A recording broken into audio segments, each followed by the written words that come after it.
Happy new year. किस बात का हैप्पी?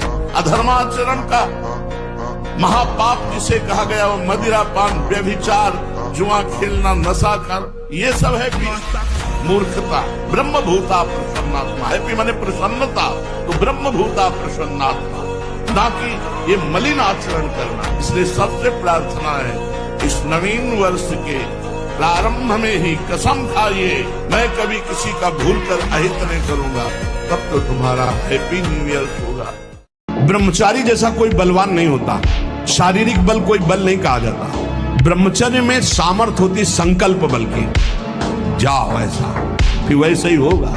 अध्यात्म बल बहुत बढ़ जाता है ब्रह्मचारी का, आत्मबल बहुत बढ़ जाता है। कहीं भी वो भयभीत होना, कहीं भी शंका कर लेना, कहीं भी पराजित हो जाना उसके स्वभाव में नहीं होता।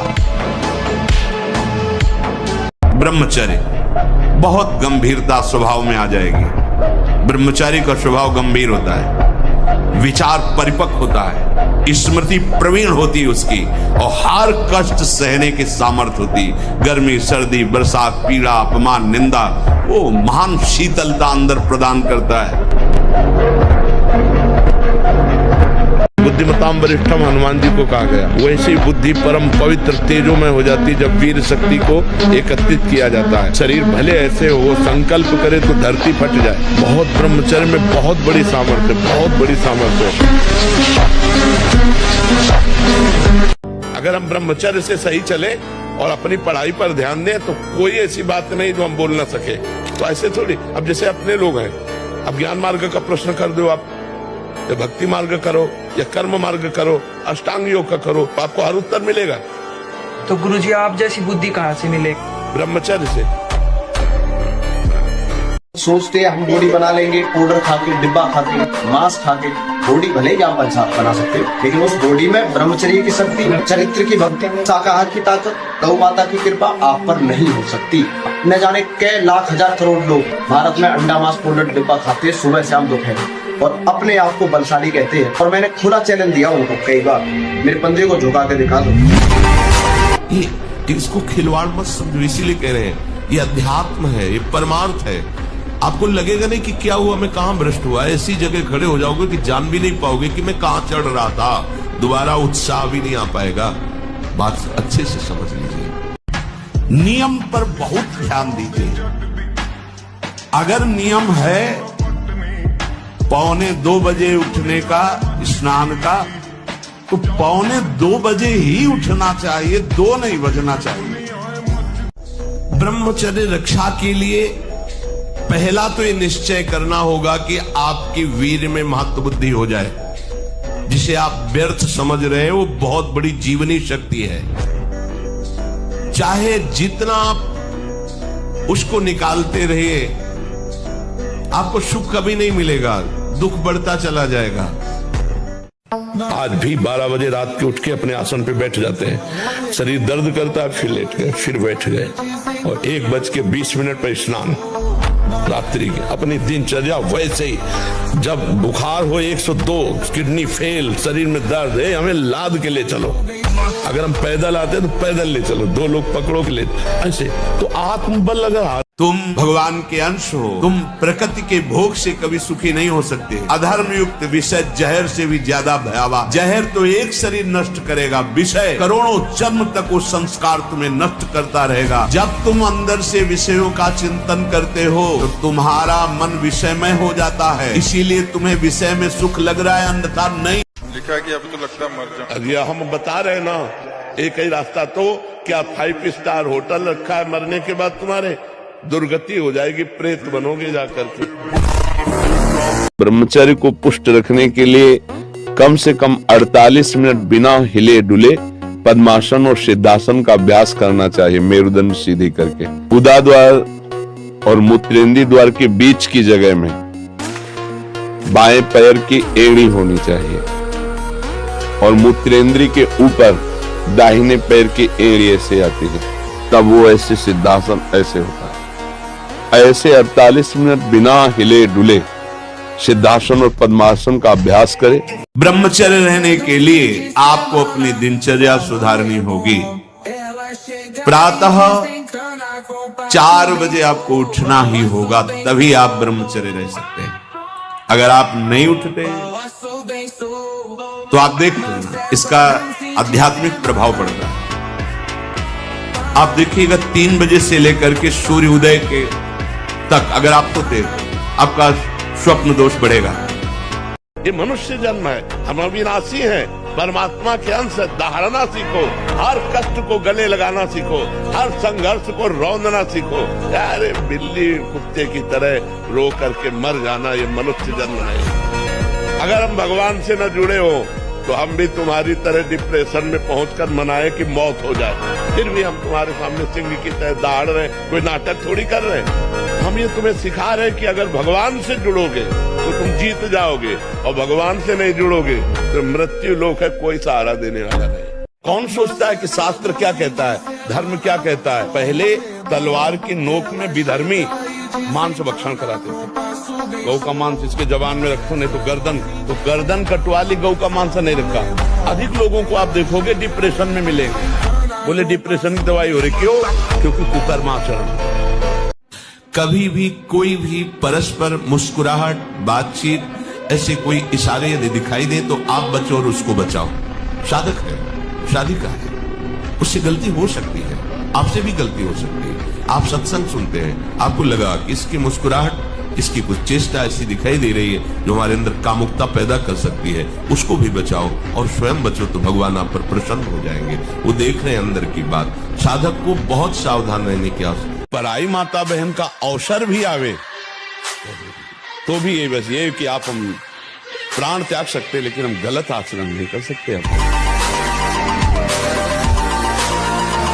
जब तक तुम्हारा काम पूरा ना हो जाए ब्रह्मचर्य से रहो। झूठ मत बोलना, मदिरा मत पीना, मांस मत खाना, और नाकाम हो जाए तो हमें बताना कि भारी से भारी विपत्ति का नाश करके भगवान श्री कृष्ण का आश्रय उसे ऊंचे उठा देगा, इस जगत की धरा से उठा देगा। सबसे प्रार्थना है, एकांत में मोबाइल रूपी दुश्मन से बचो। क्योंकि जब आप गंदी बात कहीं देखोगे तो आपके अंदर वैसे ही चिंतन बनेगा, वो ऐसे ही लगेगा मैं भी ऐसा करूं, मैं भी ऐसा भोगूं, मैं भी ऐसा देखूं। मान लीजिए आप, जब हमारे शास्त्र कहते कि पशु पक्षियों के मैथुन को भी नहीं देखना है, अगर ऐसा एक बार दृष्टि पड़े तो मानसिक प्रणाम करके दोबारा दृष्टि न देना। और आप मोबाइल में ऐसी चेष्टाएं देखोगे, कैसे आप भगवत भजन करोगे? कैसे भगवत प्राप्ति का उद्देश्य रख पाओगे?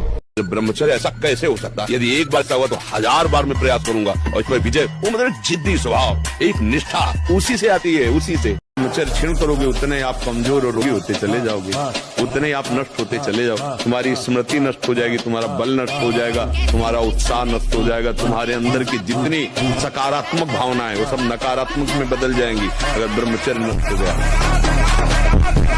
परमार्थ के पथिक को ध्यान रखना चाहिए। कभी भी किसी को मैथुन धर्म से युक्त जो है उस दृश्य को नहीं देखना चाहिए, और ऐसे लोगों से अपना संबंध नहीं बनाना चाहिए, मित्रता नहीं बनानी चाहिए, सदैव अकेला रहना चाहिए, और इंद्रियों को बहिर्मुख नहीं होने देना चाहिए। यदि संग करे तो भगवत प्रेमी महात्माओं का, नहीं तो एकांत में अनंत महिमाशाली प्रभु के नाम रूप का चिंतन करे। अब आप बताइए कि जीवनी शक्ति वीर्य, जो एक मन अन्न खाने के बाद एक बार बच्चा पैदा करने की सामर्थ्य वाला वीर अंदर आता है, और हमारे कहीं वीर की थैली नहीं है, कहीं भी नहीं है। जैसे पित्त की थैली होती है, ऐसे वीर की थैली थोड़ी है। एक मनोवाह नाड़ी है, वो रक्त की मथानी है। जिस समय हम काम वेदना और चेतना से युक्त होते हैं, वो मंथन करके पूरे शरीर से, जब वीर शक्ति शरीर से निकलेगी तो पूरी नस नाड़ियों में तनाव होगा, और वो तुम इतने मजबूत बनो कि कोई भी बुराई तुम्हारे हृदय में प्रवेश न करे, कोई भी तुम्हें बुरा न दिखाई दे, और तुम सब में भगवान को देखकर इस माया पर विजय प्राप्त करो। कोई भी बुरा हमको दिखे ना,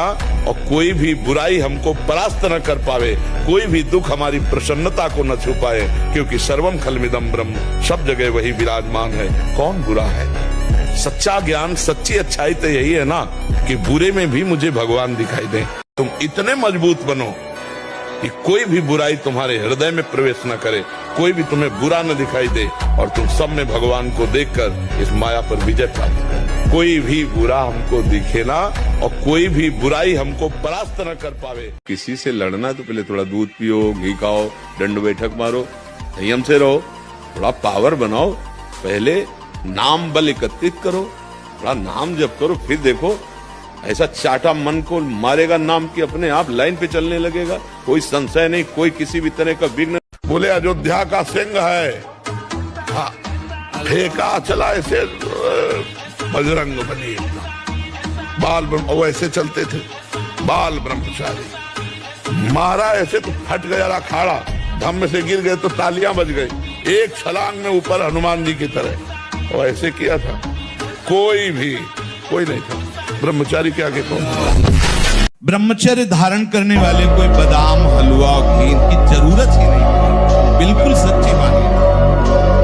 जैसे तप्त भूमि में पैर कैसे पड़ता है, ऐसी बिजली रहती ब्रह्मचारी के अंदर, बिजली 60 किलोमीटर बिना विश्राम किए चलते देखा है। ब्रह्मचर्य बहुत जोर का एक यम है। आपका जीवन ब्रह्मचर्य ही अमृत है और आपका जीवन ब्रह्मचर्यहीन ही मृत्यु है। परम पवित्र विचार वाला, परम पवित्र आहार वाला, परम पवित्र जब आपकी चेष्टाएं, तब इस महान शक्ति को धारण किया जाता है। 2-4-10 माला चला लेना, घंटा 2 घंटा साधना कर लेना, और इसके बाद विषयों का बैलेंस बनाकर मन को थामे रहना, ये चलता रहता है। लेकिन मन को निर्विषय करके सच्चिदानंद में एकाकार बुद्धि तदाकार तन्मयता, लाखों भक्तों में कोई एक, लाखों साधकों में कोई एक, जिनके दिमाग में बैठा हुआ है कि अंडे खाने से बल बढ़ता है, मांस खाने से बल, भूल जाओ।